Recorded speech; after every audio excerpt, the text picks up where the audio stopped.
Hare Krishna, Krishna Krishna Hare Hare, Hare Rama, Rama Rama, Hare Hare, Hare Krishna, Krishna Krishna Hare Hare, Hare Rama, Rama Rama, Hare Hare, Hare Krishna, Krishna Krishna Hare Hare, Hare Rama, Rama Rama, Hare Hare. Hare Krishna, Krishna Krishna, Hare Hare, Hare Rama, Rama Rama, Hare Hare.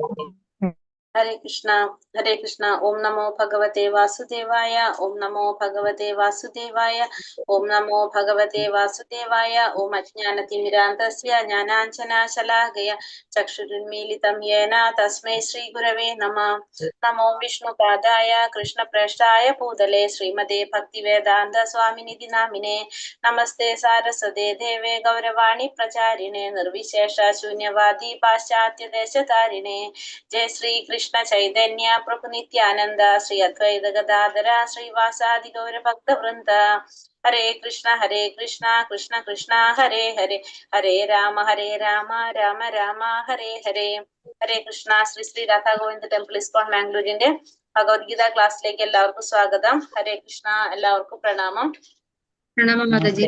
ഹരേ കൃഷ്ണ മാതാജി പ്രണാമം. നമ്മള് chat ബോക്സിൽ ഞാനിന്ന് ഒരു WhatsApp ഗ്രൂപ്പിന്റെ link ഇട്ടിട്ടുണ്ട്. നമ്മളെ group ശരിയാവുന്ന കാണുന്നില്ല. സാധാരണ 24 മണിക്കൂറിനുള്ളിൽ ഗ്രൂപ്പ് ഓക്കെ ആവേണ്ടതാണ്. എന്താണെന്ന് അറിയില്ല, അത് ശരിയായിട്ടില്ല. നമുക്കിപ്പോ ഒന്നും ചെയ്യാൻ പറ്റുന്നില്ലല്ലോ അതില്. ഇപ്പൊ ഒരു ചാറ്റ് ബോക്സിൽ കണ്ടോ, വാട്സ്ആപ്പ് ഗ്രൂപ്പ് പുതിയത് ക്രിയേറ്റ് ചെയ്തിട്ടുണ്ട്. അപ്പൊ അതിന്റെ ലിങ്ക് ഇട്ടിട്ടുണ്ട്. കണ്ടോ? കണ്ടു മാതാജി. അതില് ജോയിൻ ചെയ്തോളൂ എല്ലാവരും കേട്ടോ. ഓക്കെ. ആ ഗ്രൂപ്പിലേക്ക് ജോയിൻ ചെയ്തോളൂ. നമ്മളെ മറ്റേ ഗ്രൂപ്പ്, വേറൊരു ഗ്രൂപ്പ് ഇതേപോലെ പറ്റിയിട്ട് നമ്മളതിൽ റിപ്പോർട്ട് ചെയ്തപ്പോ 24 മണിക്കൂറിനുള്ളിൽ അത് ശരിയായി ഉണ്ടായിരുന്നു. പക്ഷെ ഇത് ആവുന്നില്ല, എന്താണെന്ന് അറിയില്ല. ഇപ്പൊ ഇതില് ജോയിൻ ചെയ്യണം മാതാജി. ആ ഗ്രൂപ്പിൽ ജോയിൻ ചെയ്തോളൂ. അപ്പൊ നമുക്കിനി നമ്മളെ ഗ്രൂപ്പായിട്ട് മാറും. അതിനിപ്പോ രണ്ടാമത്തെ ലെവലിന്റെ ചെയ്തു. ഒന്നുകൂടി ഇടുവോ? ഒന്നുകൂടി ഇടോ ഷോപ്പ് ചാറ്റ് ബോക്സിലുണ്ട് മാതാജി. ചാറ്റ് ബോക്സിലുണ്ടോ? കണ്ടില്ല അവിടെ. ഒന്നുകൂടി അത് ജോയിൻ ചെയ്തു.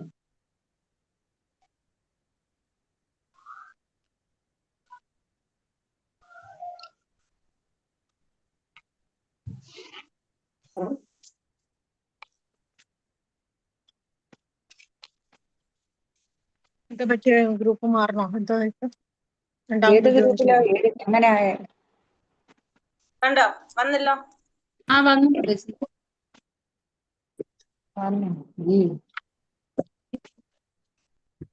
ആ ഗ്രൂപ്പിലേക്ക് ജോയിൻ ചെയ്തോളൂ. ചെയ്യാൻ അറിയാത്തവര് മാതാജിക്ക് ഒന്ന് മെസ്സേജ് ഇടാം. മിനി മാതാജിക്ക് മെസ്സേജ് ഇട്ട് കഴിഞ്ഞാല് മാതാജി ആഡ് ചെയ്തോളൂ.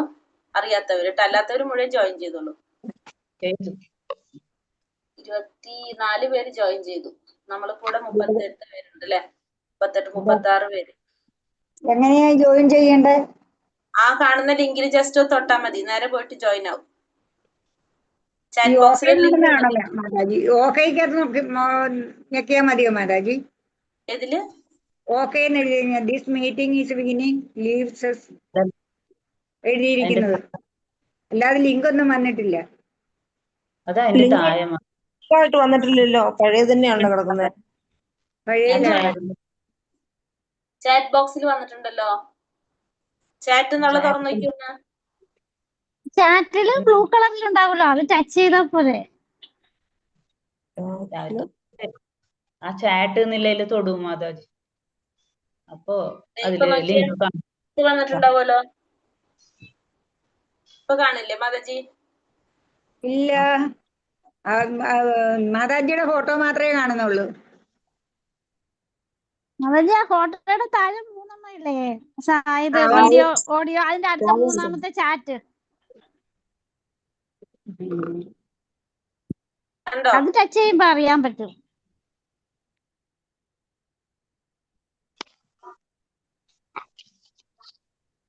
കണ്ടു ചാറ്റിൽ വന്നു.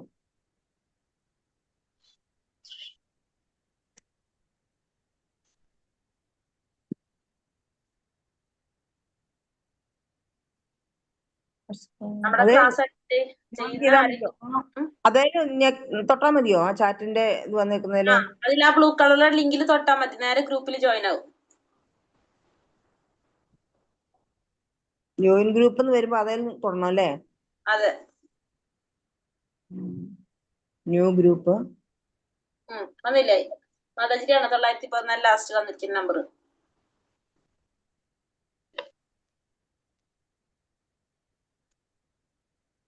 അപ്പൊ എന്റേതായി.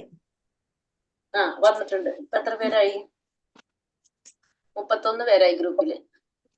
അപ്പൊ 29 പേര് ജോയിൻ ചെയ്തിട്ടുണ്ട്. ഇനി ഇതിലും ആളുണ്ട്, 40 പേരുണ്ട് ഇതില്, 41 പേരുണ്ട്. പിന്നെയും ചെയ്യാത്തവരുണ്ട്.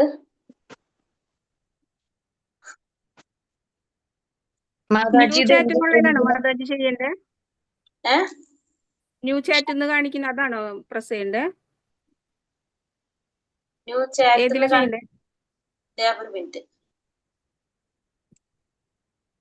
ഞാനിപ്പോ ഒരു ലിങ്ക് വന്നില്ലേ മാതാജി ഫോണിൽ കാണുന്നുണ്ടാവല്ലോ ഫ്രണ്ടില്, അതുമല്ല ചെന്ന് തൊടാം. എന്തിനുള്ള ലിങ്ക് മാതാജി? ഇത് വാട്സാപ്പ് ഗ്രൂപ്പാണ്. അതായത് നമ്മുടെ ഗ്രൂപ്പ് 3 മണിയുടെ ബാച്ച് ബ്ലോക്ക് ആയിട്ടുണ്ട് ഗ്രൂപ്പ്. അതിന് പകരം വേറെ ക്രിയേറ്റ് ചെയ്തിരിക്കുന്നതാണ്. കാരണം നമുക്ക് ക്വസ്റ്റ്യൻ ആൻസറും എല്ലാം കിട്ടാൻ പാടില്ല. അതുകൊണ്ട് ഇനി ഈ ഗ്രൂപ്പിലായിരിക്കും നമ്മുടെ എല്ലാതും ഇടുന്നത്. ജോയിൻ ചെയ്യണോ അതിനകത്ത്? ചെയ്തില്ലേം കിട്ടില്ല ഒന്നും. കിട്ടണില്ല 3-4 ദിവസമായിട്ട്.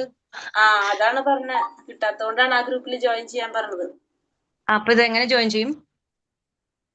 ഒരു ലിങ്ക് ഇട്ടിട്ടില്ലേ ഗ്രൂപ്പിൽ, അതിൽ ജോയിൻ ചെയ്യാം. ഏത് ഗ്രൂപ്പിലാ ലിങ്ക് ഇട്ടിരിക്കുന്നത്? അപ്പൊ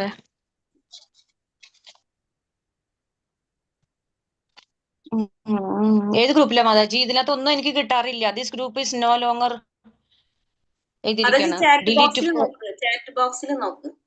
ഞാൻ 11 മണിക്ക് അതിൽ കയറിയായിരുന്നു. 2 ദിവസം കൊണ്ട് കാണാത്തത് കൊണ്ട്, ഇത് കയറാൻ പറ്റാത്തത് കൊണ്ട്. ചാറ്റ് ബോക്സിൽ എവിടെയൊന്നും മനസ്സിലാവണില്ല.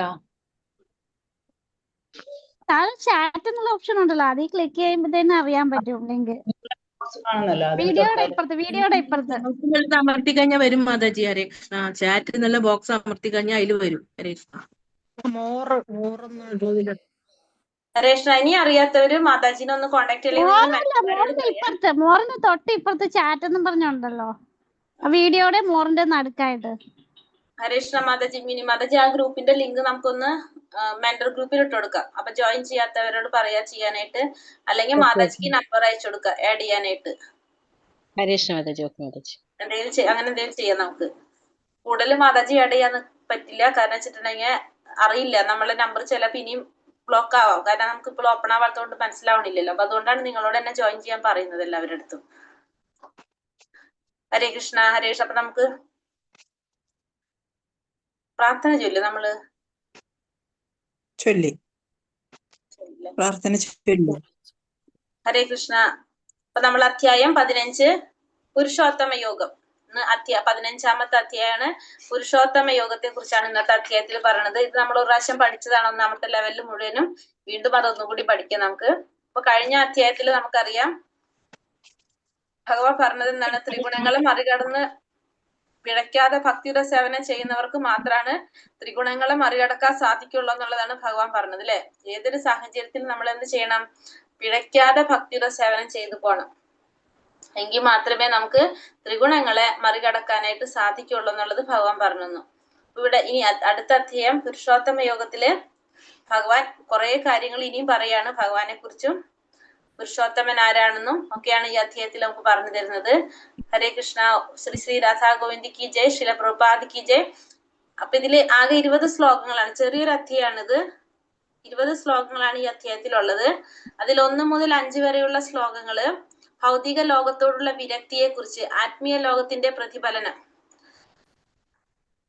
ആത്മീയ ലോകത്തിന്റെ പ്രതിഫലനമാണ് ഭൗതിക ലോകം എന്നതിനെ കുറിച്ച് പറഞ്ഞു തരുന്നു.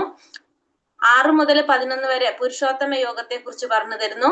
12 മുതൽ 15 വരെ പരിപാലകൻ എന്ന നിലയിലുള്ള ഭഗവാന്റെ സ്ഥാനത്തെ കുറിച്ചും 16 മുതൽ 20 വരെ ത്രിശ്ലോകി ഭഗവത്ഗീതയെ കുറിച്ചും ആണ് പറഞ്ഞു തരുന്നത്. അങ്ങനെ 4 ഭാഗങ്ങളാക്കിയിട്ടാണ് ഈ അധ്യായത്തെ തിരിച്ചിരിക്കുന്നത്. 1ാമത്തെ ഭാഗം ഭൗതിക ലോകത്തോടുള്ള വിരക്തി, ആത്മീയ ലോകത്തിന്റെ പ്രതിഫലനം. ഓം നമോ ഭഗവതേ വാസുദേവായ. ശ്രീ ഭഗവാനുവാച ഊർധമൂലമധഃശാഖം അശ്വത്ഥം പ്രാഹുരവ്യയം ഛന്ദാംസി യസ്യ പർണാനി യസ്തം വേദഃ സ വേദവിദ്. പരമദിവ്യോത്തമ പുരുഷൻ പറഞ്ഞു, വേരുകൾ മേൽപോട്ടും ശാഖകൾ കീഴ്പോട്ടുമായിട്ട് അക്ഷയമായൊരു അശ്വത്ഥമുണ്ട്. അതിന്റെ ഇലകളാണ് വേദമന്ത്രങ്ങൾ.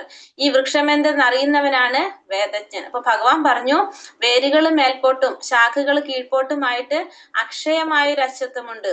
ആ വൃക്ഷത്തിന്റെ ഇലകളാണ് എന്ത്? വേദമന്ത്രങ്ങൾ.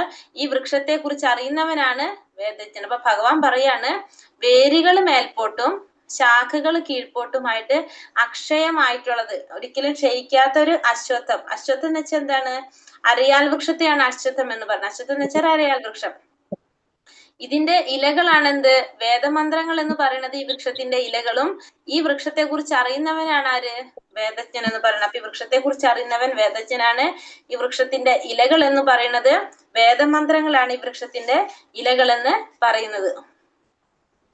വൃക്ഷഛായ വെള്ളത്തിൽ നീളിക്കുന്നത് പോലെ ആധ്യാത്മികമായ വൃക്ഷത്തിന്റെ നിഴൽ തൃഷ്ണയിൽ സ്ഥിതി ചെയ്യുന്നു.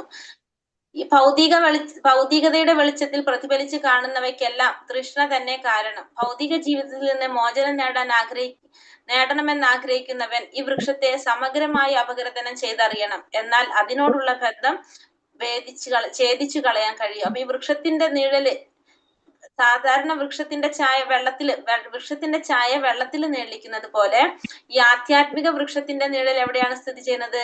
തൃഷ്ണയിലാണ് സ്ഥിതി ചെയ്യുന്നത്. ആധ്യാത്മിക വൃക്ഷത്തിന്റെ നിഴല് തൃഷ്ണയിൽ സ്ഥിതി ചെയ്യുന്നു.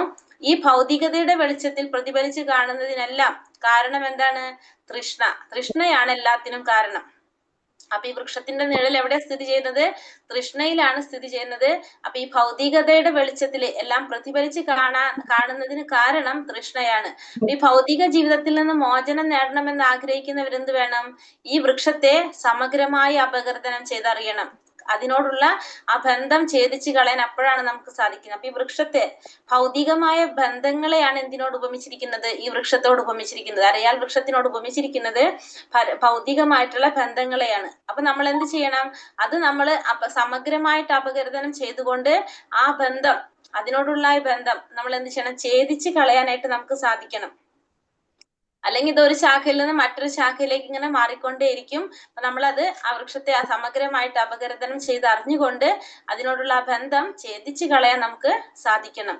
അധശ്ചോർത്ഥം പ്രസുദാസസ്യ ശാഖ ഗുണപ്രവൃത്ത വിഷയ പ്രവാളഃ അധശ്ച മൂല്യാനനുദ സന്തതാനി കർമാനുബന്ധീനി മനുഷ്യലോകേ.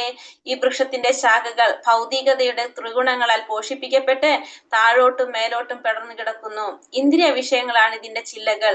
ഈ വൃക്ഷത്തിന് താഴേക്കിറങ്ങുന്ന വേരുകളുമുണ്ട്. ഇവ മനുഷ്യ സമുദായത്തിന്റെ ഫലോദിഷ്ട കർമ്മങ്ങളോട് ബന്ധപ്പെട്ടതാണ്. അപ്പൊ ഈ വൃക്ഷത്തിന്റെ ശാഖകൾ എന്ന് പറയുന്നത് ഭൗതിക പ്രകൃതിയുടെ ത്രിഗുണങ്ങളാൽ പോഷിപ്പിക്കപ്പെട്ട് താഴോട്ടും മേലോട്ടും പടർന്നു കിടക്കുന്നതാണ്. അപ്പൊ ഈ വൃക്ഷത്തിന്റെ ശാഖകൾ എങ്ങനെയാണ്?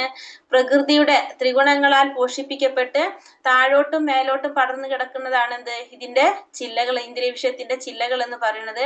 ഈ വൃക്ഷത്തിന് താഴേക്ക് ഇറങ്ങുന്ന വേരുകളുണ്ട്. വൃക്ഷത്തിന്റെ വേരുകള് താഴേക്ക് ഇറങ്ങി വരുന്നുണ്ട്. ഈ മനുഷ്യ സമുദായത്തിന്റെ ഫലോദിഷ്ട കർമ്മങ്ങളുമായിട്ട് ബന്ധപ്പെട്ടതാണ് ഇതൊക്കെ.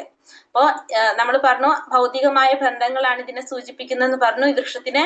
അപ്പൊ ഈ വൃക്ഷത്തിന്റെ ശാഖകൾ എന്ന് പറയുന്നത് ഭൗതിക പ്രകൃതിയുടെ ത്രിഗുണങ്ങളാൽ പോഷിപ്പിക്കപ്പെട്ട് താഴോട്ടും മേലോട്ടും പടർന്നു കിടക്കുന്നതാണ് ഇതിന്റെ ശാഖകള്. ഇന്ദ്രിയ വിഷയങ്ങളാണ് ഇതിന്റെ ചില്ലകള്. ഈ വൃക്ഷത്തിന് താഴേക്ക് ഇറങ്ങുന്ന വേരുകളുണ്ട്. അതാണെങ്കിലോ മനുഷ്യ സമുദായത്തിന്റെ ഫലോദിഷ്ട കർമ്മങ്ങളോട് ബന്ധപ്പെട്ടതാണ്. കാരണം ഭൗതിക ബന്ധങ്ങളാണ്. അപ്പൊ നമുക്ക് ഫലോദിഷ്ട കർമ്മങ്ങളാണ് എന്തിൽ വരുന്നത്? ആ മനുഷ്യ സമുദായത്തിൽ വരുന്നത്. അപ്പൊ അതിനായിട്ട് ബന്ധപ്പെട്ടതാണ് ഇതെല്ലാം എന്ന് ഇതില് പറയുന്നത്. വൃക്ഷത്തിന്റെ അടിവേര് ബ്രഹ്മലോകത്തിലും മറ്റു വേരുകൾ മാനുഷിക ഗ്രഹവ്യൂഹങ്ങളിലുമാണുള്ളത്. അപ്പൊ അടിവേര് എവിടെയാണ്? ബ്രഹ്മലോകത്തിലാണ്. പക്ഷെ മറ്റുള്ള വേരുകൾ എവിടെയാണ്? മാനുഷിക ഗ്രഹവ്യൂഹങ്ങൾ. അപ്പൊ അതിങ്ങനെ താഴേക്ക് ഇറങ്ങാണ്. മനുഷ്യൻ ഉപരിലോകങ്ങളിൽ വെച്ച് പുണ്യകർമ്മങ്ങളുടെ ഫലം അനുഭവിച്ച ശേഷം ഭൂമിയിലേക്ക് തിരിച്ചു വന്ന് തന്റെ കർമ്മഫലങ്ങളെ അഥവാ ഫലോദിഷ്ട കർമ്മ പ്രവർത്തനങ്ങളെ ഉത്കർഷത്തിനായിക്കൊണ്ട് പുനരാരംഭിക്കുന്നു. അതുകൊണ്ട് ഈ മനുഷ്യലോകം കർമ്മഭൂമി എന്ന് പറയും. അപ്പൊ ഈ വൃക്ഷത്തിന്റെ അടിവേര് ബ്രഹ്മലോകത്തിലും മറ്റുള്ള വേരുകൾ എങ്ങനെയാ വരുന്നത്? മാനുഷിക ഗ്രഹവ്യൂഹങ്ങളിൽ താഴേക്ക് ഇറങ്ങാണ്. അപ്പൊ മനുഷ്യൻ ഉപരിലോകങ്ങളിൽ ചെന്നിട്ട് എന്ത് ചെയ്യും? നമ്മൾ ചെയ്ത കർമ്മത്തിന്റെ പുണ്യഫലങ്ങൾ അനുഭവിച്ച ശേഷം വീണ്ടും ഭൂമിയിലേക്ക് തിരിച്ചു വന്ന് പിന്നെ അവിടെ ഫലോദിഷ്ട കർമ്മങ്ങൾ നമ്മൾ ചെയ്തുകൊണ്ടിരിക്കുന്നു. അതുകൊണ്ട് ഈ മനുഷ്യലോകത്തിന് നമുക്ക് എന്തുകൂടി പറയാം, കർമ്മഭൂമി എന്ന് പറയാനായിട്ട് സാധിക്കും. നമ്മൾ കർമ്മം ചെയ്യുന്നത് അപ്പൊ എവിടെയാണ്? ഈ മനുഷ്യലോകത്തിലാണ് നമ്മളിവിടെ കർമ്മം ചെയ്യുന്നത്. ആ വൃക്ഷത്തെ കുറിച്ച് കുറച്ച് പറയാണ്. അരയാൽ വൃക്ഷം നമ്മൾ പറഞ്ഞു, ഭൗതികമായ ബന്ധങ്ങളെയാണ് ഈ വൃക്ഷത്തിനോട് ഉപമിക്കുന്നതെന്ന് പറഞ്ഞു അല്ലെ. ഈ പ്രതിഫലനത്തിന്റെ സ്ഥലം അതെങ്ങനെയാ പറഞ്ഞു? യഥാർത്ഥ വൃക്ഷം നമുക്ക് എവിടെ കാണാൻ സാധിക്കും? ശാശ്വതമായ വൃക്ഷം ആധ്യാത്മിക ലോകത്തിലാണ്. താൽക്കാലികമായിട്ടുള്ള പ്രതിഫലനമാണ് നമുക്ക് എവിടെ കാണുന്നത്? ഈ ഭൗതിക ലോകത്ത് കാണുന്നത്. അപ്പൊ ആത്മീയ ലോകത്ത് കാണുന്നതിന്റെ പ്രതിഫലനമാണ് നമുക്ക് എവിടെ കാണാൻ സാധിക്കുന്നത്? ഈ ഭൗതിക ലോകത്തില് കാണാനായിട്ട് സാധിക്കുന്നത്. അപ്പൊ യഥാർത്ഥ വൃക്ഷം ആത്മീയ ലോകത്തിലാണ്. ആത്മീയമായ ആ വൃക്ഷത്തിന്റെ നിഴൽ തൃഷ്ണയിൽ സ്ഥിതി ചെയ്യുന്നു. അപ്പൊ ആത്മീയമായിട്ടുള്ള ആധ്യാത്മികമായിട്ടുള്ള ഈ വൃക്ഷത്തിന്റെ നിഴല് എന്തിലാണ് സ്ഥിതി ചെയ്യുന്നത്? തൃഷ്ണയിലാണ് അത് സ്ഥിതി ചെയ്യുന്നത്. അതിന് പോഷണം ലഭിക്കുന്നത് എങ്ങനെയാണ്? ത്രിഗുണങ്ങളാലാണ് അതിന് പോഷണം ലഭിക്കുന്നത്. പോഷണം ലഭിക്കുന്നത് സത്വരജോ തമോ ഗുണങ്ങൾ കൊണ്ടാണ് ഈ വൃക്ഷത്തിന് പോഷണം ലഭിക്കുന്നത്. ഇതിന്റെ വേര് എങ്ങനെയാ പറയുന്നത്? ഭൗതികമായ അസ്തിത്വത്തിന്റെ വേര് മേൽപോട്ട് വളർന്ന് സൃഷ്ടിയിലെ അത്യുന്നത തലത്തിൽ, അതായത് ബ്രഹ്മലോകത്തിൽ നിന്നാണ് ആ വേര് തുടങ്ങുന്നത്. പിന്നത്തെ വേരുകളോ മനുഷ്യഗ്രഹങ്ങളിലൂടെയാണ്, ഭൂലോകത്തിലൂടെ താഴോട്ട് വളരുന്നതാണ് മറ്റുള്ള വേരുകൾ. എല്ലാ ദിശകളിലേക്കും വ്യാപിക്കുകയും ചെയ്യുന്നുണ്ട്. താഴോട്ടിറങ്ങി മറ്റുള്ള എല്ലാ ദിശകളിലേക്കും വ്യാപിക്കുന്നതാണ് എന്ത്? മറ്റുള്ള വേരുകൾ, ദ്വിതീയ വേരുകള്. പലവിധത്തിലുള്ള സുഖദുഃഖാനുഭവങ്ങളിൽ നിന്ന് രൂപം കൊള്ളുന്ന രാഗോദ്വേഷങ്ങളാണ് ഈ വൃക്ഷത്തിന്റെ തയോവേരുകൾ. തായ്വേരുകൾ എന്ന് പറയുന്നത് പലവിധത്തിലുള്ള സുഖദുഃഖ അനുഭവങ്ങളിൽ നിന്ന് രൂപം കൊള്ളുന്ന രാഗദ്വേഷങ്ങൾ, നമ്മുടെ ഇഷ്ടാനിഷ്ടങ്ങളാണ് അതിന്റെ തായ്വേരുകൾ എന്ന് പറയുന്നത്. എമ്പാടും പടർന്നു കിടക്കുന്ന ഈ വേരുകളിൽ നിന്നാണ് ആസ്തിക്യവും നിരീശ്വരവാദത്വവും പ്രവണതകളായി വളരുന്നത്. അപ്പൊ നമ്മള് എന്ത് പറയാം, എമ്പാടും പടർന്നു കിടക്കുന്ന ഈ വേരുകളിൽ നിന്നാണ് നമുക്ക് എന്താണ് നിരീശ്വരവാദവും, അതല്ലെങ്കിൽ നമുക്ക് ആസ്തിക്യം. ആസ്തിക്യം എന്ന് വെച്ചാൽ എന്താണ്? ഞാൻ മറന്നല്ലോ. ആസ്തിക്യം എന്ന് വെച്ചാൽ ഓർമ്മയുണ്ടോ ആർക്കെങ്കിലും?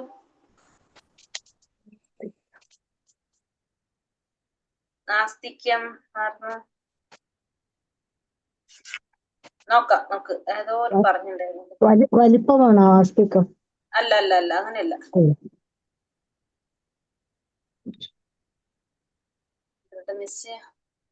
ഓർമ്മയില്ല. ധർമ്മോ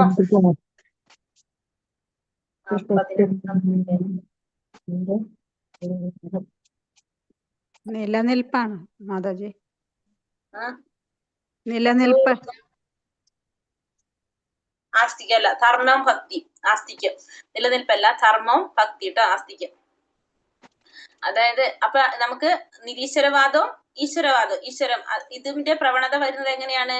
ഈ എമ്പാടും പടർന്നു കിടക്കുന്ന ഈ വേരുകളിൽ നിന്നാണ് ഇതുണ്ടാകുന്ന ആസ്തിക്യം ഉണ്ടാകുന്നതും നിരീശ്വരവാദം ഉണ്ടാകുന്നതും. ഇനി അതിന്റെ ശാഖകൾ എന്ന് പറയുന്നത് മുകളിലും താഴെയുമുള്ള 14 ഗ്രഹവ്യൂഹങ്ങളാണ്. അതിന്റെ ശാഖകൾ എന്ന് പറയുന്നത് 14 ലോകങ്ങളാണ് അതിന്റെ ശാഖകൾ എന്ന് പറയുന്നത്. വിവിധ ജീവജാലങ്ങൾ എന്ന് പറയുന്നതോ ഏറ്റവും മുകളില് ആരാണ്?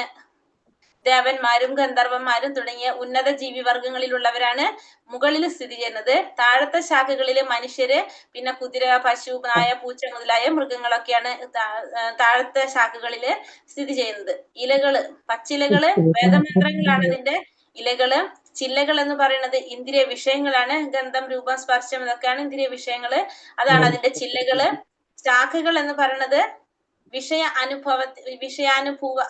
വിഷയാനുഭവ ഉപാധികള്, വിഷയം അനുഭവിക്കാൻ ഉപയോഗിക്കുന്ന ഉപാധികൾ, ചെവി, മൂക്ക്, കണ്ണ്, തൊക്കെയാണ് എന്ത്? ശാഖ അഗ്രങ്ങൾ എന്ന് പറയുന്നത്. അതിന്റെ ഫലം എന്താണ്? ജീവസത്തുകള് ചെയ്തു പോരുന്ന കർമ്മങ്ങളുടെ പ്രതികരണങ്ങള്. അപ്പൊ ധർമ്മ, അർത്ഥ, കാമ, മോക്ഷം അതിലേക്ക് നയിക്കുക എന്നുള്ളതാണ് ഇതിന്റെ ഫലം. അപ്പൊ ജീവജാലത്തിന്റെ പങ്കാളിത്തം എന്ന് പറയുന്നത് എന്താണത്? അതൊരു ശാഖയിൽ നിന്ന് മറ്റൊരു ശാഖയിലേക്ക് പോയിക്കൊണ്ടേയിരിക്കും. വൃക്ഷത്തിന്റെ ആരംഭം, അവസാനം, അടിസ്ഥാനം നമുക്ക് കാണാൻ സാധിക്കില്ല. ജീവാത്മാക്കൾ കൃഷ്ണന്റെ ചെറിയൊരു അംശമാണെങ്കിലും അവ എല്ലാ ഇന്ദ്രിയങ്ങളും ഉപയോഗിച്ച് കഠിനാധ്വാനം ചെയ്തുകൊണ്ടേയിരിക്കും. അതാണ് ഈ ജീവാത്മാവിന്റെ പങ്കാളിത്തം എന്ന് പറയുന്നത്. നാരൂപമസ്യേഹ തഥോപലഭ്യത്തെ നാന്തോ ന ചാതിർന ച സംപ്രതിഷ്ഠ അശ്വത്ഥമേനം സുവിരൂഢമൂലം അസംഗശസ്ത്രേണ ദൃഢേന ചിത്വാ തഥാ പദം തത് പരിമാർഗിതവ്യം യസ്മിൻ ഗതാന നിവർത്തന്തി ഭൂയഃ തമേവ ചാദ്യം പുരുഷം പ്രപദ്യേ യത്ര പ്രവൃത്തി പ്രസിദ്ധാ പുരാണി. ഈ വൃക്ഷത്തിന്റെ യഥാർത്ഥ രൂപം ഈ ലോകത്തിൽ കാണുകയില്ല. അതിന്റെ ആരംഭമോ അവസാനമോ അടിസ്ഥാനമോ കണ്ടെത്താനാവില്ല. വേരുറച്ചുയർന്ന ഈ വൃക്ഷത്തെ ദൃഢനിശ്ചയത്തോടെ വിരക്തിയാകുന്ന ആയുധത്താൽ ഛേദിച്ചു കളയണം. എന്നിട്ട് എവിടെ ചെന്നെത്തിയാൽ തിരിച്ചു വരവില്ലയോ ആ ദിവ്യപദം പൂകി സ്മരണാതീത കാലം മുതൽക്കെയുള്ള എല്ലാറ്റിന്റെയും ഉറവിടമായ പരമപുരുഷന് സ്വയം സമർപ്പിക്കണം. അപ്പൊ ഈ വൃക്ഷത്തിന്റെ യഥാർത്ഥ രൂപം നമുക്ക് എവിടെ കാണാൻ സാധിക്കില്ല? ഈ ലോകത്തിൽ നമുക്ക് കാണാൻ സാധിക്കില്ല. ഈ വൃക്ഷത്തിന്റെ യഥാർത്ഥ രൂപം ഈ ലോകത്തിൽ കാണാൻ സാധിക്കില്ല. അതിന്റെ ആരംഭമോ അവസാനോ അടിസ്ഥാനോ ഒന്നും നമുക്ക് എവിടെ കാണാൻ പറ്റില്ല? ഇവിടെ കാണാൻ പറ്റില്ല. ഈ വേരുറച്ചുയർന്ന ഈ വൃക്ഷത്തെ എങ്ങനെയാണ് ഛേദിച്ചു കളയേണ്ടത്? ദൃഢനിശ്ചയത്തോടെ വിരക്തിയാകുന്ന ആയുധം കൊണ്ടാണ് ഛേദിച്ചു കളയേണ്ടത്. വിരക്തിയാകുന്ന ആയുധം കൊണ്ട് ഛേദിച്ചു കളയണം. എന്നിട്ട് എവിടെ ചെന്നെത്തിയാലാണോ തിരിച്ചു വരാൻ സാധിക്കാത്തത് ആ ദിവ്യപദം പൂകി സ്മരണാതീത കാലം മുതൽക്കെയുള്ള എല്ലാറ്റിന്റെയും ഉറവിടമായ പരമപുരുഷന് സ്വയം സമർപ്പിക്കണം. അപ്പൊ അങ്ങനെ ആ ദിവ്യപദം പൂകിയിട്ട് സ്മരണാതീത കാലം മുതൽക്കെയുള്ള എല്ലാറ്റിന്റെയും ഉറവിടമായ പരമപുരുഷനെ സ്വയം സമർപ്പിക്കാണ് വേണ്ടത്. അപ്പൊ ഈ വൃക്ഷത്തിന്റെ നമുക്ക് എന്ത് കാണാൻ സാധിക്കില്ല? യഥാർത്ഥ രൂപം നമുക്ക് ഈ ലോകത്തിൽ കാണാൻ സാധിക്കില്ല. ഇതിന് ആരംഭമോ അവസാനോ അടിസ്ഥാനം ഒന്നും കാണാൻ സാധിക്കില്ല. ഇതിനെ വിരക്തിയാകുന്ന ആയുധം കൊണ്ട് നമ്മൾ ഛേദിച്ചു കളയണം. എന്നിട്ട് എവിടെ ചെന്നാലാണോ നമുക്ക് തിരിച്ചു വരേണ്ടാത്തത് ആ ദിവ്യപദം പൂകിയിട്ട് എല്ലാറ്റിന്റെയും ഉടമയായിട്ടുള്ള പരമപുരുഷനായിട്ടുള്ള ഭഗവാനെ നമ്മള് സ്വയം സമർപ്പിക്കണം. ഇവിടെ അസംഗ എന്ന വാക്ക് ഇവിടെ ശ്രദ്ധേയമാണ്. വിഷയ സുഖങ്ങളിലുള്ള ആസക്തിക്കും ഭൗതിക പ്രകൃതിയെ കീഴടക്കാനുള്ള വാസനയ്ക്കും കരുത്തേറെയുണ്ട്. അപ്പൊ വിഷയ സുഖങ്ങള് ഇന്ദ്രിയ വിഷയങ്ങളിലുള്ള ആസക്തി അതിനും അതുപോലെ തന്നെ പ്രകൃതിയെ കീഴടക്കാനുള്ള വാസന അതിന് രണ്ടിനും എങ്ങനെയാണ്? കരുത്ത് കൂടുതലാണ്. ആ കാരണത്താൽ പ്രാമാണിക ഗ്രന്ഥങ്ങളെ മുൻനിർത്തിക്കൊണ്ടുള്ള ആധ്യാത്മിക ശാസ്ത്രത്തെ ചർച്ച ചെയ്തതും ജ്ഞാനികളിൽ നിന്ന് കേട്ടും വൈരാഗ്യം ശീലിക്കണം. അപ്പൊ അതുകൊണ്ട് തന്നെ നമ്മൾ എന്ത് ചെയ്യണം? പ്രാമാണിക ഗ്രന്ഥങ്ങളെ മുൻനിർത്തിക്കൊണ്ടുള്ള ആധ്യാത്മിക ചർച്ച, നമ്മുടെ ശാസ്ത്രങ്ങളെ മുൻനിർത്തിക്കൊണ്ടുള്ള ചർച്ചയും അതുപോലെ തന്നെ ജ്ഞാനികളിൽ നിന്ന് കേട്ടുകൊണ്ട് നമുക്ക് എന്ത് ശീലിക്കണം? വൈരാഗ്യം ശീലിക്കണം. വൈരാഗ്യം ശീലിച്ച ഭൗതികമായിട്ടുള്ള കാര്യങ്ങളോട് നമുക്ക് വിരക്തി നമ്മൾ ഉണ്ടാക്കി കൊണ്ടുവരണം. ഇന്ദ്രിയ വിഷയങ്ങളോട് വിരക്തി ഉണ്ടാക്കി കൊണ്ടുവരണം. നിർമ്മാന മോഹാജിത സംഘതോഷ ആധ്യാത്മനിത്യ വിനിവൃത്ത കാമഹ ദ്വന്ദ്വിമുക്ത സുഖ ദുഃഖ സംചേർ ഗച്ഛന്ത്യമൂഢ പദമവ്യയം തത് മിഥ്യാഭിമാനം മായാമോഹം ദുസംസർഗം എന്നീ ദോഷങ്ങൾ ഒഴിഞ്ഞ് ഭൗതിക തൃഷ്ണയിൽ പെടാതെ സനാതന തത്വത്തെ അറിഞ്ഞ് സുഖദുഃഖാദികളായ ദ്വന്ദ്ങ്ങളിൽ നിന്നും മോചിതരായി വിഭ്രാന്തരാകാതെ പരമപുരുഷന് സ്വയം സമർപ്പിക്കുന്നത് എങ്ങനെയെന്ന് അറിയുന്നവർ പരമമായ ശാശ്വത സാമ്രാജ്യം പ്രാപിക്കുന്നു. അപ്പൊ മിഥ്യാഭിമാനം, മായാമോഹം, ദുസംസർഗം മൂന്ന് കാര്യങ്ങൾ നമ്മൾ ഇല്ലാതാക്കേണ്ടതാണ്. മിഥ്യാഭിമാനം, മായാമോഹം, എല്ലാവരും നമ്മളെ ബഹുമാനിക്കണം എന്നുള്ള ഒരു ആഗ്രഹം, മിഥ്യാഭിമാനം, ഇല്ലാത്ത ഒന്നിനെ കുറിച്ച് നമ്മൾ അഭിമാനിക്കുന്നത്, ദുസംസർഗം, ഭക്തന്മാരല്ലാത്തവരുമായിട്ടുള്ള സംസർഗം. ഈ മൂന്ന് ദോഷങ്ങൾ മാറി ഭൗതികമായ തൃഷ്ണയിൽ പെടാതെ ആ സനാതന തത്വത്തെ കുറിച്ച് അറിഞ്ഞ് സുഖദുഃഖാദികളായ ദ്വന്ദ്ങ്ങളിൽ നിന്ന് മോചിതരായിട്ട് വിഭ്രാന്തരാകാതെ ആ പരമപുരുഷന് സ്വയം സമർപ്പിക്കുന്നത് എങ്ങനെയെന്ന് അറിയാവുന്നവർക്ക് എന്ത് സാധിക്കും? പരമമായ ശാശ്വത സാമ്രാജ്യം പ്രാപിക്കാനായിട്ട് സാധിക്കും. അങ്ങനെ അറിയുന്നവർക്ക് പരമപുരുഷന് സ്വയം സമർപ്പിക്കുന്നത് എങ്ങനെയെന്ന് അറിയാവുന്നവർക്ക് പരമമായ ശാശ്വത സാമ്രാജ്യം പ്രാപിക്കാനായിട്ട് സാധിക്കും. അപ്പൊ ഇതിനു വേണ്ടി എന്ത് വേണം? മിഥ്യാഭിമാനം, മായാമോഹം, ദുസംസർഗം, ഈ മൂന്ന് ദോഷങ്ങളെ കുറിച്ച് ഒഴിയണം. പിന്നെ ഭൗതിക തൃഷ്ണയിലൊന്നും പെടാതെ ആ സനാതനമായ തത്വത്തെ, സനാതനത്വത്തെ കുറിച്ച് അറിഞ്ഞ് സുഖദുഃഖങ്ങളായിട്ടുള്ള ദ്വന്ദ്ങ്ങളിൽ നിന്നെല്ലാം മോചിതരായിട്ട് ഭഗവാൻ സ്വയം സമർപ്പിക്കുന്നത് എങ്ങനെയെന്ന് മനസ്സിലാക്കുന്നവർക്കാണ് എന്ത് സാധിക്കുന്നത്? പരമമായ ആ ശാശ്വതമായ സാമ്രാജ്യം പ്രാപിക്കാനായിട്ട് സാധിക്കുന്നത്. ഈ ഭൗതിക ലോകത്തിൽ ഏതെങ്കിലും വിധത്തിൽ ബഹുമതി നേടാമെന്ന് വിചാരിക്കുന്നവർക്ക്, അങ്ങനെ പ്രതീക്ഷിക്കുന്നവർക്ക് എന്ത് സാധിക്കില്ല? ഭഗവാനെ ശരണം പ്രാപിക്കാൻ സാധിക്കില്ല. നമ്മൾ ഏതെങ്കിലും വിധത്തിൽ നമ്മൾക്ക് പ്രശംസ നേടണം, നമുക്ക് ബഹുമതി ഉണ്ടാകണം എന്ന് വിചാരിക്കുകയാണെങ്കിൽ, അങ്ങനെ പ്രതീക്ഷിക്കുന്നവർക്ക് ഭഗവാനെ ശരണം പ്രാപിക്കാനായിട്ട് സാധിക്കില്ല. കാരണം നമ്മുടെ ഇന്ദ്രിയ സംതൃപ്തിയാണ് നമ്മളവിടെ നോക്കുന്നത്. ഈ രണ്ടാമത്തെ ഭാഗം 6 മുതൽ 11 വരെ പുരുഷോത്തമ യോഗം, ശാരീരിക മാറ്റങ്ങള്. തത്ഭാസയതേ സൂര്യോ ന ശശാങ്കോ ന പാവകഃ യദ്ഗത്വാ ന നിവർത്തന്തെ തഥാ മാ പരമം മമ. പരമമായ എന്റെ ആവാസ സ്ഥാനത്ത് സൂര്യചന്ദ്രന്മാരോ അഗ്നിയോ വൈദ്യുതിയോ വെളിച്ചം വീശുന്നില്ല. അവിടെ ചെന്നെത്തിയവർ ഒരിക്കലും ഭൗതിക ലോകത്തിലേക്ക് തിരിച്ചു വരുന്നില്ല. അപ്പൊ പരമമായിട്ടുള്ള ഭഗവാന്റെ ആവാസ സ്ഥാനത്ത് സൂര്യചന്ദ്രന്മാരോ അഗ്നിയോ വൈദ്യുതിയോ ഒന്നും വെളിച്ചം വീശുന്നില്ല. കാരണം അവിടെ ചെന്നെത്തി കഴിഞ്ഞാൽ ഒരിക്കലും ഈ ഭൗതിക ലോകത്തിലേക്ക് തിരിച്ചു വന്നില്ല. അപ്പൊ ഭഗവാന്റെ ആവാസ സ്ഥാനത്ത് ആരാണ് പ്രകാശം പരത്തുന്നത്? സൂര്യനോ ചന്ദ്രനോ അഗ്നിയോ ഒന്നും അല്ല വെളിച്ചം വീശുന്നത്. അവിടെ ചെന്നെത്തി കഴിഞ്ഞാൽ നമ്മൾ ഭൗതിക ലോകത്തിലേക്ക് തിരിച്ചു വരുന്നില്ല. അവിടെ ഭഗവാന്റെ തന്നെ സൂര്യ തേജസ് ബ്രഹ്മജ്യോതിയിലൂടെയാണ് അവിടെ വെളിച്ചം കിട്ടുന്നത്, ഭഗവാന്റെ ലോകത്ത് വെളിച്ചം കിട്ടുന്നത്.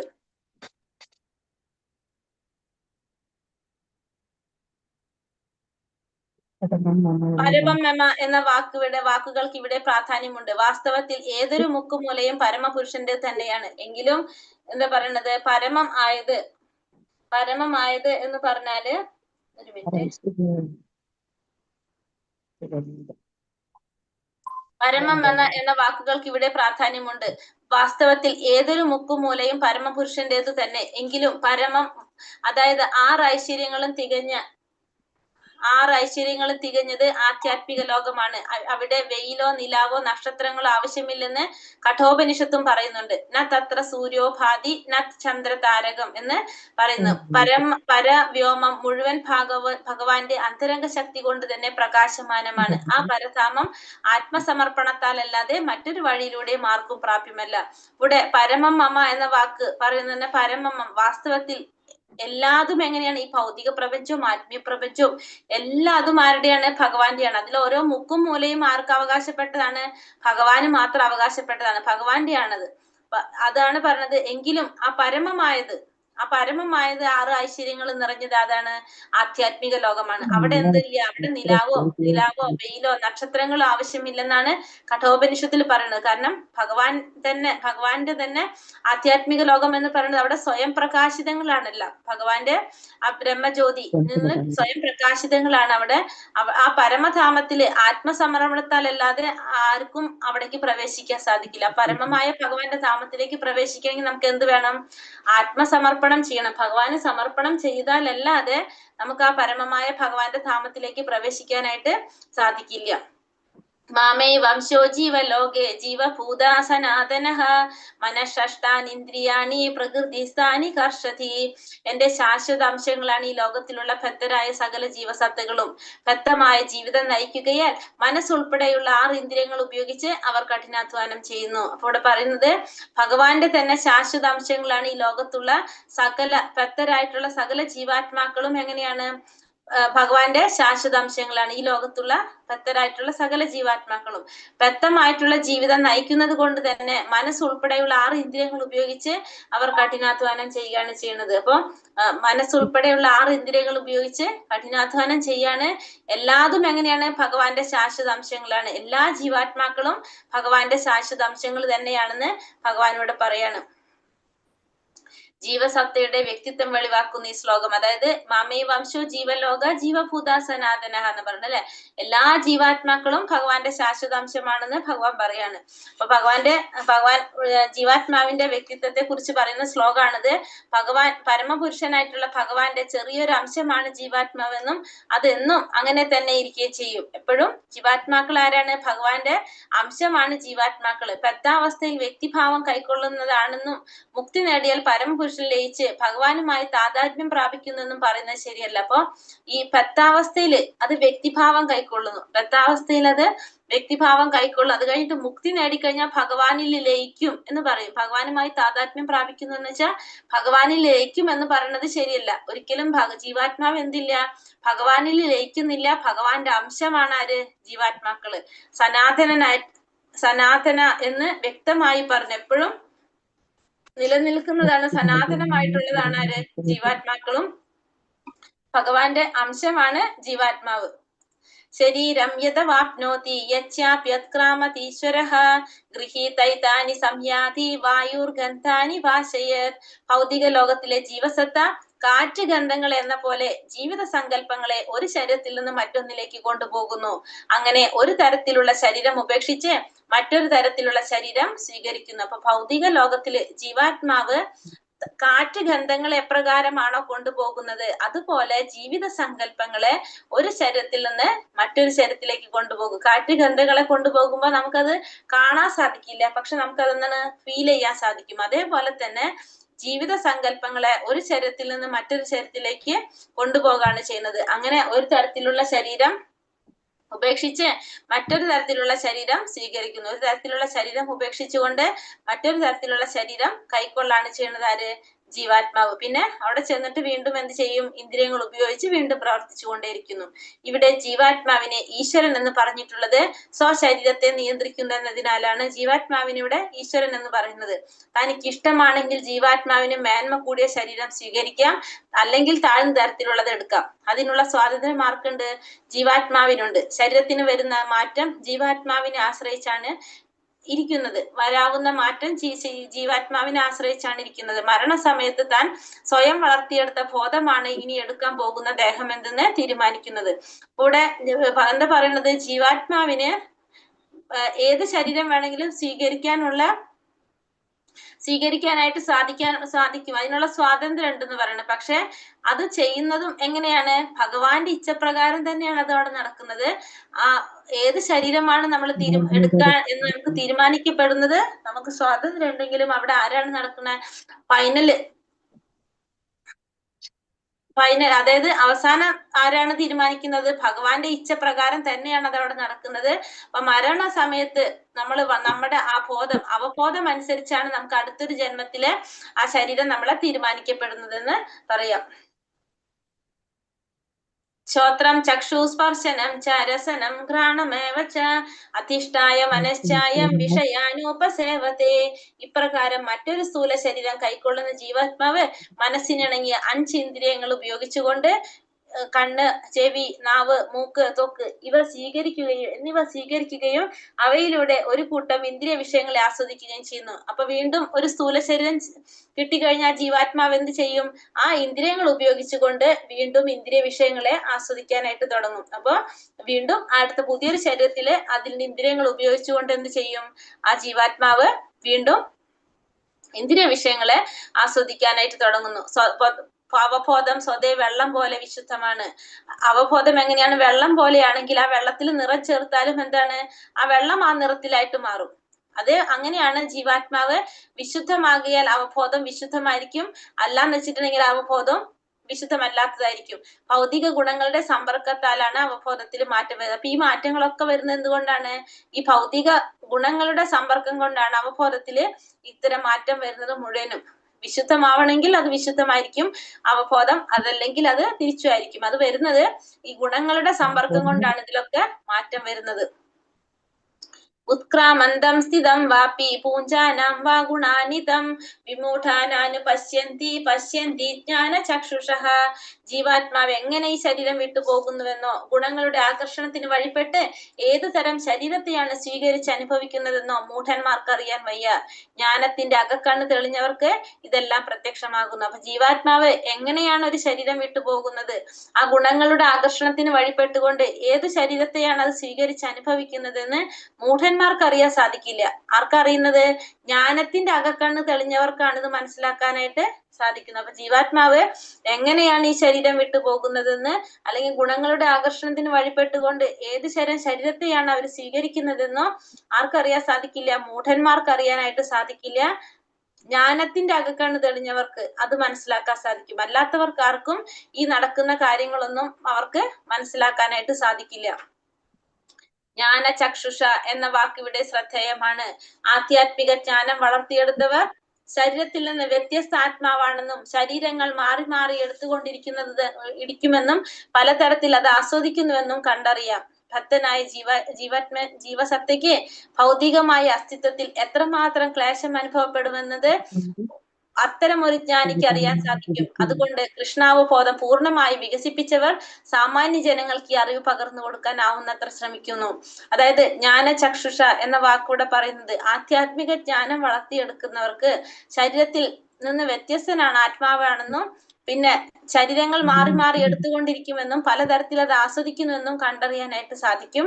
മാത്രമല്ല ഭക്തനായിട്ടുള്ള ജീവാത്മാവ് ഭൗതികമായ അസ്തിത്വത്തിൽ എത്രമാത്രം ക്ലേശങ്ങളിലൂടെയാണ് കടന്നു പോകുന്നതെന്ന് ജ്ഞാനിക്ക് അറിയാനായിട്ട് സാധിക്കും. അപ്പൊ അതുകൊണ്ടാണ് കൃഷ്ണാവബോധം വളർത്തിയെടുത്തിട്ടുള്ള ആ പൂർണ്ണ വികാസം പ്രാപിച്ചവരെന്ത് ചെയ്യുന്നത്, മറ്റുള്ളവർക്ക് അത് പറഞ്ഞു കൊടുക്കാനായിട്ട് ശ്രമിക്കുന്നതിന്റെ കാരണം അവർക്കത് ബോധ്യപ്പെട്ടത് കൊണ്ടാണ് അവർ മറ്റുള്ളവരിലേക്ക് അത് പറഞ്ഞു കൊടുക്കാനായിട്ട് ശ്രമിക്കുന്നത്. യദന്തോ യോഗിനൈശ്ചന്യം പശ്യന്ത്യാത്മന്യവസ്ഥിതം യദന്തോപ്യകൃതാത്മാന നൈനം ശവശ്യന്ത്യ ചേതസഃ. ആത്മസാക്ഷാത്കാരം ലഭിച്ച് എപ്പോഴും യത്നിച്ചുകൊണ്ടേയിരിക്കുന്ന അതീന്ദ്രിയവാദികൾക്ക് ഇതെല്ലാം വ്യക്തമായി കാണാൻ സാധിക്കും. മനോവികാസം പ്രാപിക്കാത്തവർക്കും ആത്മസാക്ഷാത്കാരം ലഭിക്കാത്തവർക്കും ശ്രമിച്ചാലും എന്താണ് സംഭവിക്കുന്നതെന്ന് കാണാൻ കഴിയില്ല. അപ്പോൾ ആത്മസാക്ഷാത്കാരം ലഭിച്ച് എപ്പോഴും യത്നിച്ചുകൊണ്ടിരിക്കുന്ന അതീന്ദ്രിയവാദിക്ക് ഇതെല്ലാം വ്യക്തമായിട്ട് കാണാനും അറിയാനും സാധിക്കും. പക്ഷേ മനോവികാസം പ്രാപിക്കാത്തവർക്ക് അല്ലെങ്കിൽ ആത്മസാക്ഷാത്കാരം ലഭിക്കാത്തവർക്ക് അവര് ശ്രമിച്ചാലും എന്താണ് സംഭവിക്കുന്നത് അവർക്കറിയാൻ സാധിക്കില്ല. ഇത് ആർക്കറിയാൻ സാധിക്കുന്നത്? ആത്മസാക്ഷാത്കാരം ലഭിച്ചവർക്ക്, അതീന്ദ്രിയവാദികൾക്കാണ് ഇതൊക്കെ മനസ്സിലാക്കാൻ സാധിക്കുന്നത്. അല്ലാത്തവർക്ക്, സാക്ഷാത്കാരം ലഭിക്കാത്തവർക്ക് അല്ലെങ്കിൽ മനോവികാസം പ്രാപിക്കാത്തവർക്ക് അവര് ശ്രമിച്ചാൽ പോലും ഇവിടെ എന്താണ് സംഭവിക്കുന്നത് എന്നുള്ളത് അവർക്ക് മനസ്സിലാക്കാനായിട്ട് സാധിക്കില്ല. ഇവിടെ യോഗിന എന്ന പദത്തിന് പ്രാധാന്യമുണ്ട്. ഇന്ന് യോഗികൾ എന്ന് പറയുന്നവരും യോഗികളുടെ എന്നറിയപ്പെടുന്ന സംഘടനകളുമുണ്ട്. രണ്ടുമുണ്ട്, യോഗികളുണ്ട്, യോഗികളുടെ സംഘടനയുണ്ട്. ആത്മസാക്ഷാത്കാരത്തെ സംബന്ധിച്ചെടുത്ത് രണ്ടു കൂട്ടരും എങ്ങനെയാണ്? അന്ധന്മാരാണ്. രണ്ടു കൂട്ടരും, യോഗികളും യോഗ സംഘടനകളും അന്ധന്മാരാണ്. കാരണം യഥന്ത്യോപകൃതാത്മാന എന്നതിന്റെ പ്രകൃത്യോദാഹരണമാണ് അവർ, അതായത് പ്രത്യക്ഷ ഉദാഹരണമാണ് അവർ. ഈ പ്രത്യേക യോഗ പദ്ധതിയെ കുറിച്ച് പ്രവർത്തിക്കുന്നുണ്ടെങ്കിലും ആത്മസാക്ഷാത്കാരം ലഭിക്കാത്തവരാണ് അവർ. അതായത് യോഗ പദ്ധതികളെ കുറിച്ചൊക്കെ അവർ പ്രവർത്തിക്കുന്നുണ്ട്, യോഗ പദ്ധതിയെ കുറിച്ചൊക്കെ അനുസരിച്ച് പ്രവർത്തിക്കുന്നുണ്ടെങ്കിലും അവരെന്തില്ല, ആത്മസാക്ഷാത്കാരം ലഭിക്കാത്തവരാണ് അവര് എന്ന് പറയും. ഈ യോഗികളായാലും യോഗ സംഘടനകളായാലും ആത്മസാക്ഷാത്കാരത്തെ കുറിച്ച് രണ്ടു കൂട്ടരും എങ്ങനെയാണ്? രണ്ടു കൂട്ടരും അജ്ഞരാണ് അല്ലെങ്കിൽ അന്ധന്മാരാണെന്ന് പറയാനായിട്ട് സാധിക്കും. ഇനി ഭഗവാന്റെ സ്ഥാനത്തെ കുറിച്ച് പറയാണ്. പരിപാലകൻ എന്ന നിലയിലുള്ള ഭഗവാന്റെ സ്ഥാനം. യഥാദിത്യഗതം തേജോ ജഗത് ഭാസായ ദേഖിലം യച്ചന്ദ്രമസി യച്ചാഗ്നൗ തത്തേജോ വിധി മാമകം. പ്രപഞ്ചത്തിലെ അന്ധകാരം അത്രയും നീക്കി അതിനെ ശോഭായമാനമാക്കുന്ന സൂര്യന്റെ തേജസ് എന്നിൽ നിന്നാണ് വരുന്നത്. ചന്ദ്രന്റെയും അഗ്നിയുടെയും തേജസ്സുകളും എന്നിൽ നിന്ന് തന്നെയാണ് വരുന്നത്. അപ്പോ പ്രപഞ്ചത്തെ ശോഭായമാനമാക്കുന്ന സൂര്യന്റെ തേജസ് ആരിൽ നിന്നാണ് വരുന്നത്? ഭഗവാനിൽ നിന്നാണ് വരുന്നത്. ചന്ദ്രന്റെയും അഗ്നിയുടെയും തേജസ്സുകളും ആരിൽ നിന്നാണ് വരുന്നത്? ഭഗവാനിൽ നിന്നാണ് വരുന്നത്. അപ്പൊ സൂര്യന്റെ തേജസ്സും ചന്ദ്രന്റെയും അഗ്നിയുടെയും എല്ലാ തേജസ്സുകളും ആരിൽ നിന്നാണ്? അതിന്റെ ഉറവിടം ആരാണ്? ഭഗവാനാണെന്ന് ഭഗവാൻ ഇവിടെ പറയുന്നു. ഭഗവാന്റെ കാരുണ്യം ഇല്ലെങ്കിൽ സൂര്യനോ ചന്ദ്രനോ അഗ്നിയോ ഒന്നും ഉണ്ടാകില്ല, അതിനൊന്നും പ്രകാശിക്കാനായിട്ട് സാധിക്കില്ല. അവയുടെ സഹായം ഇല്ലെങ്കിൽ ആർക്കും ജീവിക്കാനും കഴിയില്ല. അപ്പൊ ഭക്തനായ ജീവാത്മാവിനെ കൃഷ്ണാവബോധത്തിലേക്ക് നയിക്കുന്ന ചിന്തകളാണിത്. അപ്പൊ നമ്മളിവിടെ ജീവിക്കാനായിട്ട് ഭഗവാന്റെ കാരുണ്യം ഇല്ലെങ്കിൽ ഇവർക്കൊന്നും പ്രകാശിക്കാൻ സാധിക്കില്ല, ഇവരില്ലെങ്കിൽ നമുക്ക് ജീവിക്കാനും സാധിക്കില്ല. ഇതൊക്കെ നമുക്ക് കൃഷ്ണാവബോധത്തിലേക്ക് നയിക്കുന്ന ചിന്തകളാണ് ഒരു ജീവാത്മാവിനെ സംബന്ധിച്ചതെല്ലാം. ഗാമാവിശ്യച്ച ഭൂതാനി ധാരയാമ്യാഹമോചസ പുഷ്ണാമി ചൗഷധി സർവ സോമാ ഭൂതാരസാത്മകഃ. ഞാൻ ഓരോ ഗ്രഹത്തിലും ഉൾപൂകി അവയെ എന്റെ ശക്തി കൊണ്ട് ഭ്രമണപഥത്തിൽ നിലനിർത്തുന്നു. ഞാൻ തന്നെ ചന്ദ്രനായി തീർന്ന് എല്ലാ സസ്യങ്ങൾക്കും ജീവരസം പകരുന്നു. അപ്പൊ ഞാൻ ഓരോ ഗ്രഹത്തിലും ഉൾപൂകിക്കൊണ്ട് എന്ത് ചെയ്യാണ്? അവയെ എന്റെ ശക്തി കൊണ്ട് ഭ്രമണപഥത്തിൽ നിലനിർത്തുന്നു. അപ്പൊ ഭഗവാന്റെ ശക്തി കൊണ്ട് ഓരോ ഗ്രഹത്തിലും ഉൾപൂകി അവയെ എന്റെ ശക്തി കൊണ്ട് തന്നെ ഭ്രമണപഥത്തിൽ നിലനിർത്തുന്നത് ആരാണ്? ഞാനാണ്. ഞാൻ തന്നെ ചന്ദ്രനായി തീർന്ന് എല്ലാ സസ്യങ്ങൾക്കും ജീവരസം പകരുന്നതും ആര് തന്നെയാണ്?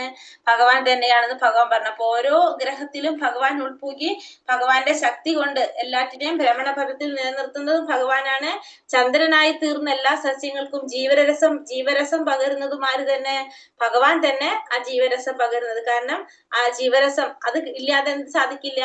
ഈ ഇതിനൊന്നും സ്വാദ് നൽകാനായിട്ട് സാധിക്കില്ല. അപ്പൊ ഇതും ആരിലൂടെയാണ് കിട്ടുന്നത്? ഭഗവാനിലൂടെ തന്നെയാണ് കിട്ടുന്നത്. ഗ്രഹങ്ങളെല്ലാം ശൂന്യാകാശത്തിൽ ഒഴുകി നടക്കുന്നത് ഭഗവാന്റെ പരമശക്തി അന്തർഭവിച്ചിട്ടുള്ളത് കൊണ്ടാണ്. അപ്പൊ ഭഗവാന്റെ ആ പരമശക്തി കാരണം കൊണ്ടാണ് എന്ത് സാധിക്കുന്നത്? എല്ലാ ഗ്രഹങ്ങൾക്കും ഈ ശൂന്യാകാശത്തില് ഒഴുകി നടക്കാനായിട്ട് സാധിക്കുന്നത്. മാത്രമല്ല ഒരു ശക്തി ഒരു പിടി മണ്ണിനെ എന്ന പോലെ ഓരോ ഗൃഹത്തെയും പുലർത്തി പോരുന്നു. ആ ശക്തി ഒരു പിടി മണ്ണിനെ എന്ന പോലെ ഓരോ ഗൃഹത്തെയും പുലർത്തിപ്പോരാണ് ചെയ്യുന്നത്. ഭഗവാന്റെ അതായത് ഒരാൾ ഒരു കയ്യിൽ മുറുകെ പിടിച്ചിരിക്കുന്ന മണ്ണ് താഴെ വീഴാൻ സാധ്യതയില്ല. അതേപോലെ അത് പക്ഷെ കാറ്റത്തെറിയാണെങ്കിലോ അത് ചിതറിപ്പോകും. അതേപോലെ വായുവിൽ നീന്തി നടക്കുന്ന ഈ ഗ്രഹങ്ങളെ വിശ്വരൂപിയായിട്ടുള്ള ഭഗവാന്റെ മുഷ്ടിക്കകത്താണ്. അപ്പൊ ഈ വായുവിൽ നീന്തി നടക്കുന്ന ഗ്രഹങ്ങളൊക്കെ എങ്ങനെയാണ്? ഭഗവാന്റെ മുഷ്ടിക്കകത്താണ് ഇതൊക്കെ നീന്തി നടക്കുന്നത്. അപ്പൊ ഭഗവാന്റെ ആ ശക്തിയിലൂടെയാണ് എന്ത് സാധിക്കുന്നത്? ഈ എല്ലാ ഗ്രഹങ്ങളും ഇങ്ങനെ ഈ നീന്തി നടക്കുന്നത്, ഒഴുകി നടക്കുന്നത് വായുവില്. അതൊക്കെ എവിടെയാണ്? ഭഗവാന്റെ മുഷ്ടിക്കകത്താണെന്ന് പറയുന്നത്. അഹം വൈശ്വാനരോ ഭൂത്വാ പ്രാണിനാം ദേഹമാശ്രിതഃ പ്രാണാപാന സമായുക്തം പചാമ്യന്യം ചതുർവിധം. ഇനി എന്താ ഭഗവാൻ പറയണത്? സകല ജീവജാലങ്ങളിലുമുള്ള ദഹനാഗ്നിയാണ് ഞാൻ. ഈ എല്ലാ ജീവാത്മാക്കളുടെ ഉള്ളിലിരിക്കുന്ന ദഹനാഗ്നി ആരാണ്? ഞാൻ തന്നെയാണ്. ഉൾക്കൊള്ളുന്നതും പുറത്തു തള്ളുന്നതുമായിട്ടുള്ള പ്രാണവായുവിനോട് ചേർന്ന് 4 വിധത്തിലുള്ള ആഹാരങ്ങളെയും ഞാൻ ദഹിപ്പിക്കുന്നു. അപ്പോ സകല ജീവികളിലുമുള്ള ദഹനാഗ്നിയായാണ് ഞാൻ. ഉൾക്കൊള്ളുന്നതും പുറത്തു തള്ളുന്നതുമായിട്ടുള്ള ആ പ്രാണവായുവിനോട് ചേർന്നിട്ട് 4 വിധത്തിലുള്ള ആഹാരങ്ങളെ ഞാൻ ദഹിപ്പിക്കുന്നു. 4 തരത്തിലുള്ള ആഹാരങ്ങളെ ഞാൻ ദഹിപ്പിക്കുകയാണ്. കാരണം ആ പ്രാണവായുവിനോട് ചേർന്ന് 4 വിധത്തിലുള്ള ആഹാരങ്ങളെ ദഹിപ്പിക്കുന്നത്. അപ്പൊ ദഹനാഗ്നിയായിട്ടും ആരിയ്ക്കുകയാണ്?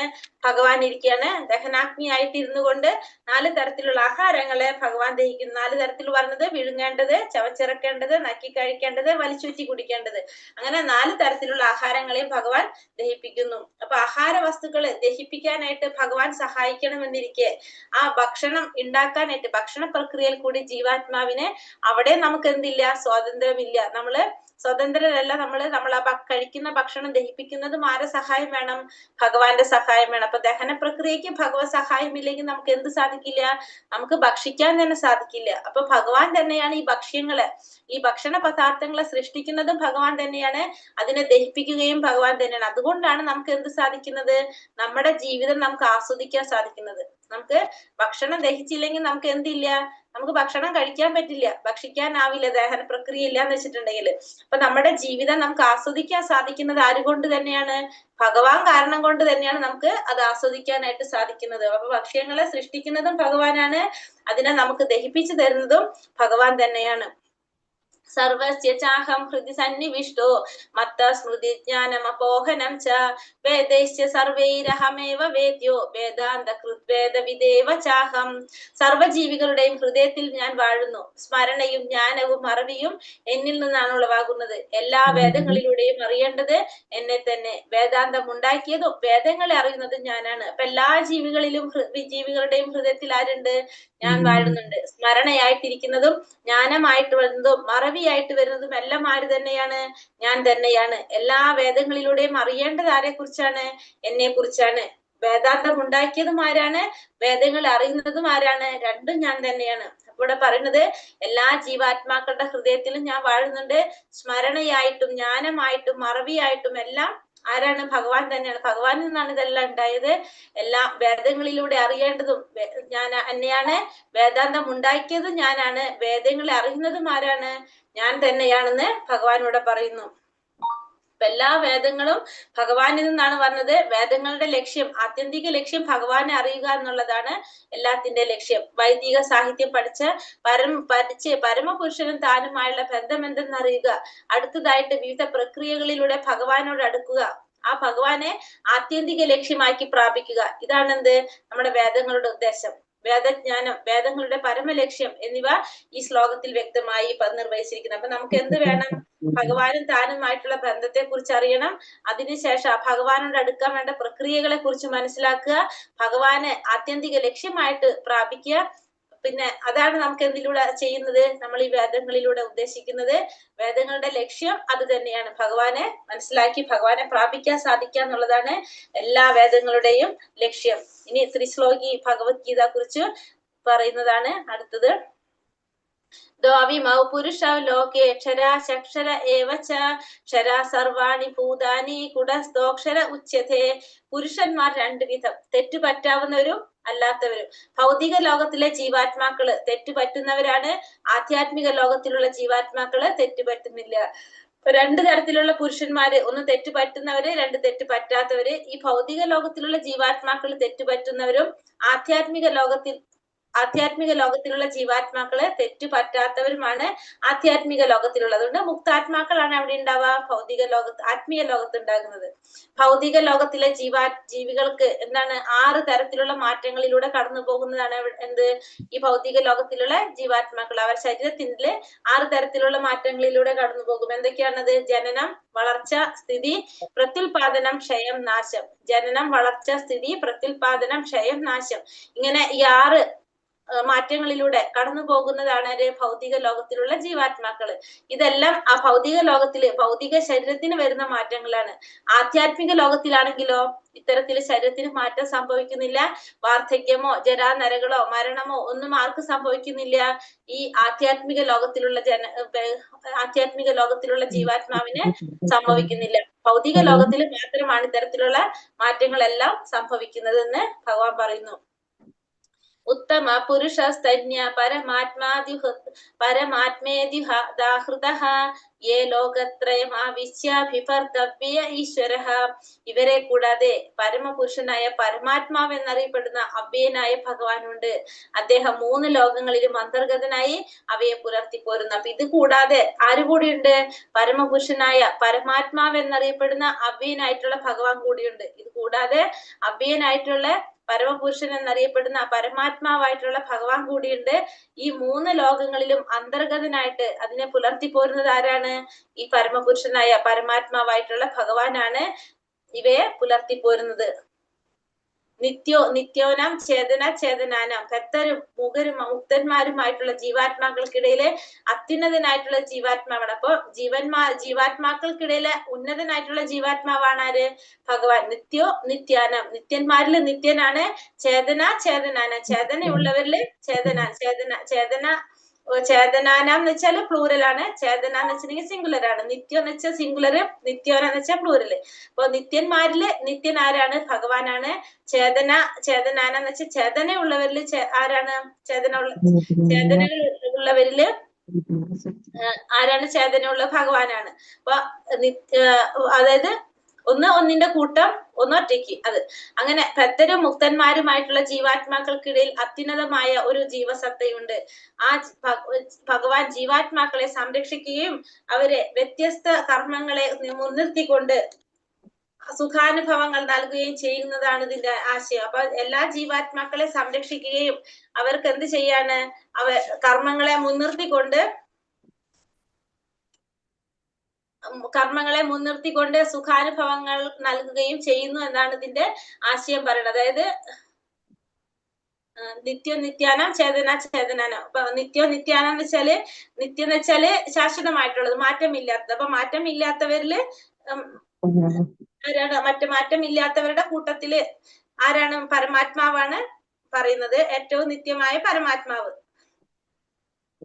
പിന്നെ ചേതന എന്ന് വെച്ചാൽ നമ്മുടെ ബോധം, അവബോധം. അപ്പൊ ബോധമുള്ളവരുടെ കൂട്ടത്തില് അല്ലെങ്കിൽ അറിവുള്ളവരുടെ കൂട്ടത്തില് ആരാണ് ഉന്നതനായിട്ടുള്ളത്? ഭഗവാൻ. അപ്പൊ നിത്യമായിട്ടുള്ളതെല്ലാം നിത്യനാണ് ഭഗവാൻ. അതേപോലെ തന്നെ ശാശ്വതമായിട്ടുള്ളതിൽ ഏറ്റവും ശാശ്വതനായിട്ടുള്ളതും ഭഗവാനാണെന്നാണ് രണ്ടിന്റെ പറയുന്നത്. അപ്പൊ അങ്ങനെ ജീവാത്മാക്കളെ സംരക്ഷിക്കുകയും അവരുടെ വ്യത്യസ്ത കർമ്മങ്ങളെ മുൻനിർത്തിക്കൊണ്ട് സുഖാനുഭവങ്ങൾ നൽകുകയും ചെയ്യുന്നതാണ് ഇതിന്റെ ആശയം. അതായത് അപ്പൊ ഇതിന്റെ രണ്ടിന്റെ ലീഡർ ആണ് ഭഗവാൻ എന്ന് പറയാം നമുക്ക്. അപ്പൊ നിത്യന്മാരുടെ കൂട്ടത്തിൽ നിത്യനാണ് ഭഗവാൻ. അപ്പൊ ഈ നിത്യന്മാരെ മുഴുവൻ സംരക്ഷിക്കുന്നത് ആരാണ്? ഭഗവാനാണ്. ചേതനയുള്ളവരുടെ കൂട്ടത്തില് ഭഗവാനാണ് ശാശ്വതമായിട്ടുള്ളതും. അബോധമുള്ളവരുടെ അല്ലെങ്കിൽ അവബോധമുള്ളവരുടെ കൂട്ടത്തില് ഏറ്റവും ടോപ്പ് അവബോധം നിൽക്കുന്നത് ആരിലാണ്? ഭഗവാനാണ്. അപ്പൊ ഭഗവാനാണ് അവരെ സംരക്ഷിക്കുന്നത്. അപ്പൊ അതാണ് ഇതിന്റെ ആശയം പറയുന്നത്. വ്യത്യസ്ത കർമ്മങ്ങളെ മുൻനിർത്തിക്കൊണ്ട് സുഖാനുഭവങ്ങൾ നൽകുകയും ചെയ്യുന്നതാണ് ഇതിന്റെ ആശയം. ജീവാത്മാക്കളെ സംരക്ഷിക്കുന്നു എന്നുള്ളത്. ഭഗവാൻ പരമാത്മ രൂപേണ സർവ്വജീവികളുടെയും ഹൃദയത്തിൽ സ്ഥിതി ചെയ്യുന്നു. ആ പരമാത്മാവിനെ അറിയാൻ സാധിച്ച ബുദ്ധിമാനായ ഒരുവൻ മാത്രമാണ് പൂർണ്ണ ശാന്തി നേടാൻ യോഗ്യനാകുന്നത്. അപ്പോ പരമാത്മാവായിട്ട് ഭഗവാൻ എന്ത് ചെയ്യുന്നുണ്ട്? എല്ലാ ജീവാത്മാക്കളുടെ ഉള്ളിലും ഭഗവാൻ പരമാത്മാവായിട്ട് ഇരിക്കുന്നുണ്ട്. ആ പരമാത്മാവിനെ അറിയാൻ സാധിച്ചാൽ ആ ബുദ്ധിമാനായിട്ടുള്ള ഒരുവന് മാത്രമാണ് എന്ത് സാധിക്കുന്നത്? പൂർണ്ണ ശാന്തി നേടാനായിട്ട് സാധിക്കുന്നത്. കാരണം എല്ലാ ജീവാത്മാക്കളുടെ ഉള്ളിലും ആരുണ്ട്? പരമാത്മ രൂപേണ ഭഗവാൻ ഇരിക്കുന്നുണ്ട്.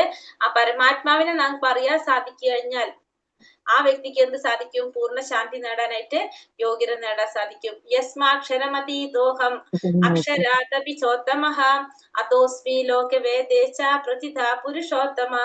ഞാൻ ഇന്ദ്രിയങ്ങൾക്ക് അതീതനും ക്ഷരങ്ങൾക്കും അക്ഷരങ്ങൾക്കും അതീതനും സർവശ്രേഷ്ഠനുമായതുകൊണ്ട് ലോകരും വേദങ്ങളും എന്നെ പുരുഷോത്തമൻ എന്ന് പുകഴ്ത്തുന്നു. അപ്പൊ ഞാൻ എങ്ങനെയാണ്?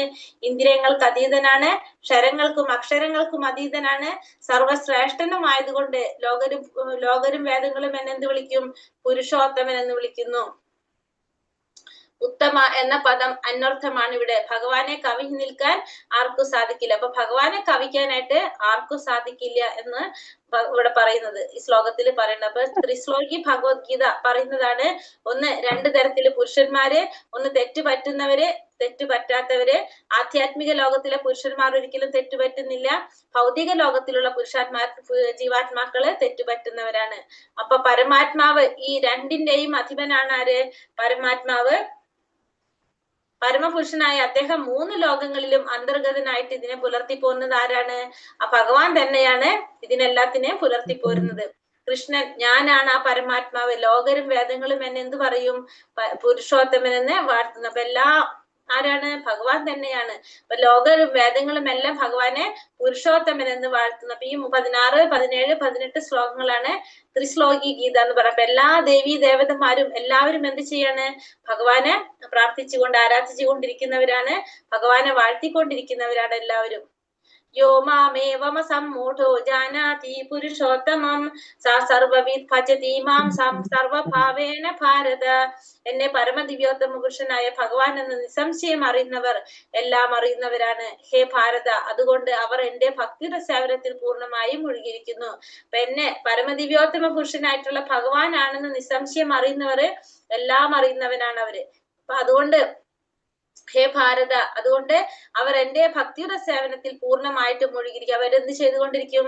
ഭഗവാന്റെ സേവനത്തിൽ പൂർണ്ണമായിട്ട് മുഴുകിയിരിക്കുന്നവരാണ് എല്ലാവരും. കാരണം ഭഗവാനെ പരമദിവ്യോത്തമ പുരുഷനായ ഭഗവാനാണെന്ന് സംശയമില്ലാതെ മനസ്സിലാക്കിയിട്ടുള്ളവരാണ് അവരെല്ലാവരും. അപ്പൊ അവര് ഓട്ടോമാറ്റിക്കലി ഭഗവാന്റെ ഭക്തിയുടെ സേവനത്തിൽ പൂർണ്ണമായിട്ടും മുഴുകിയിരിക്കും. കൃഷ്ണന്റെ ഭക്തിയുടെ സേവനത്തിൽ മുഴുകിയവന് പരമനിരപേക്ഷ തത്വം മനസ്സിലാക്കാൻ മറ്റൊരു ആധ്യാത്മിക പ്രക്രിയയും ആവശ്യമില്ലെന്ന് വൈഷ്ണവ പരമ്പര പ്രസ്താവിച്ചിട്ടുണ്ട്. ഭഗവത് സേവനത്തിൽ ഏർപ്പെട്ടത് കൊണ്ട് അയാൾ ലക്ഷ്യസ്ഥാനത്ത് എത്തിക്കഴിഞ്ഞു. അപ്പൊ ഭഗവാന്റെ ഭക്തിയുടെ സേവനം ചെയ്തുകൊണ്ടിരിക്കുന്നവർക്ക്, ആ പരമമായ സത്യത്തെ മനസ്സിലാക്കിയവർക്ക് പിന്നെ വേറെ എന്തിന്റെ ആവശ്യമില്ല? വേറൊരു ആധ്യാത്മിക പ്രക്രിയയുടെ ആവശ്യമില്ല എന്നുള്ളതാണ് വൈഷ്ണവ പരമ്പരയിൽ പറയുന്നത്. ഭഗവത് സേവനത്തിൽ ഏർപ്പെട്ടത് കൊണ്ട് തന്നെ അയാൾക്ക് എന്ത് സാധിക്കും? ആ ലക്ഷ്യസ്ഥാനത്ത് എത്താൻ സാധിക്കും. പിന്നെ വേറൊരു പ്രക്രിയയിലൂടെ ആ വ്യക്തി കടന്നു പോകേണ്ടതില്ല.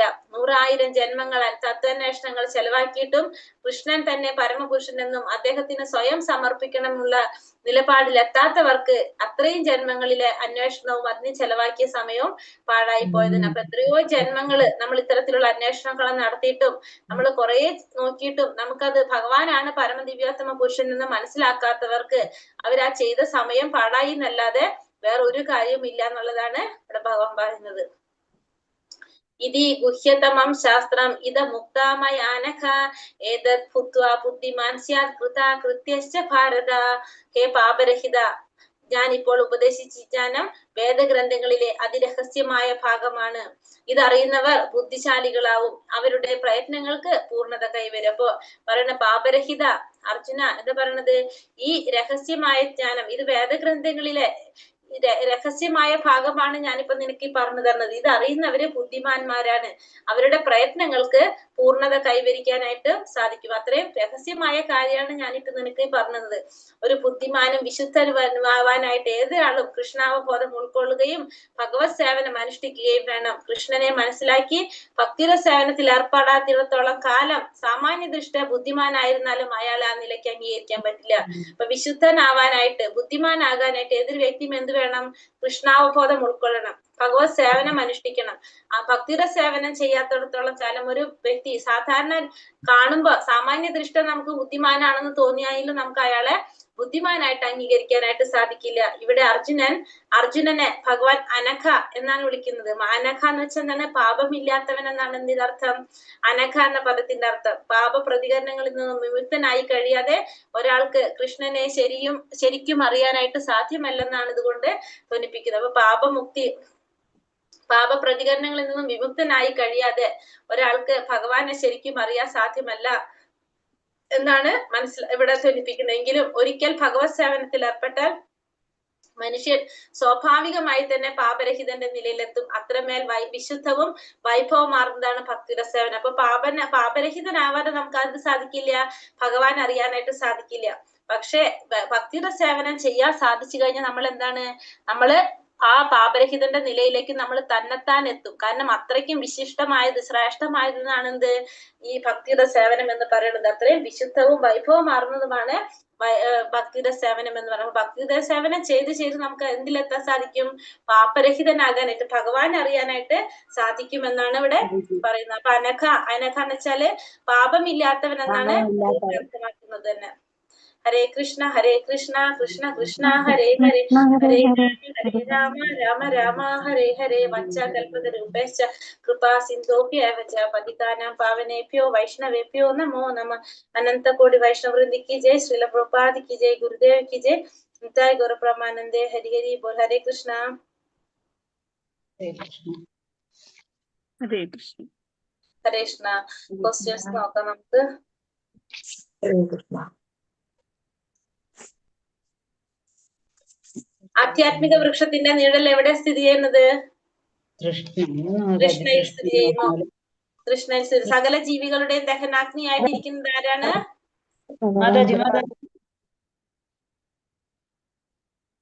ഹരീഷ്ണ മാതാജി. വൈശ്വാനരഗ്നി. ഭഗവാൻ തന്നെ വൈശ്വാനരഗ്നിയായിട്ടാണ് ഇരിക്കുന്നത്. അംബിക മാതാജി പറഞ്ഞ കേട്ടില്ല കേട്ടോ. തൃഷ്ണ എന്ന് പറഞ്ഞാൽ എന്തെന്ന് മാതാജി? തൃഷ്ണാഗ്രഹം. എവിടെയുള്ള ജീവാത്മാക്കൾക്ക് തെറ്റ് പറ്റുന്നില്ല? ആധ്യാത്മിക ലോകത്തിലുള്ള ജീവാത്മാക്കൾ തെറ്റ് പറ്റുന്നില്ല. ഭൗതിക ലോകത്തിലെ ജീവികൾക്കുണ്ടാക്കുന്ന ശാരീരിക മാറ്റങ്ങൾ എന്തൊക്കെയാണ്? ജനനം, ഉത്പാദനം, ക്ഷയം, നാശം. ഭഗവാനെ പുരുഷോത്തമൻ എന്ന് പുകഴ്ത്താൻ കാരണം എന്താണ്? ഇന്ദ്രിയങ്ങൾക്ക് അതീതനും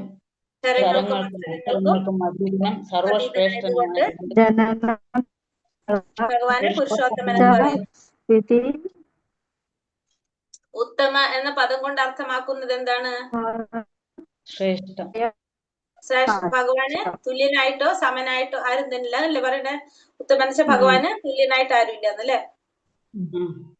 മാതാജി, എനിക്ക് ക്വസ്റ്റ്യൻസ് ഒന്നും കിട്ടിയിട്ടില്ല. ഈ ക്വസ്റ്റ്യൻസ് ഒന്നും എനിക്ക് കിട്ടിയില്ല. എനിക്ക് വന്നിട്ടില്ലല്ലോ മാതാജി ക്വസ്റ്റ്യൻസ് ഒന്നും. മാതാജി എനിക്കൊന്നും വന്നിട്ടില്ല. ത്രിശ്ലോകി ഗീത എന്ന് പറയുന്ന ശ്ലോകങ്ങൾ ഏതൊക്കെയാണ്? 16, 17, 18.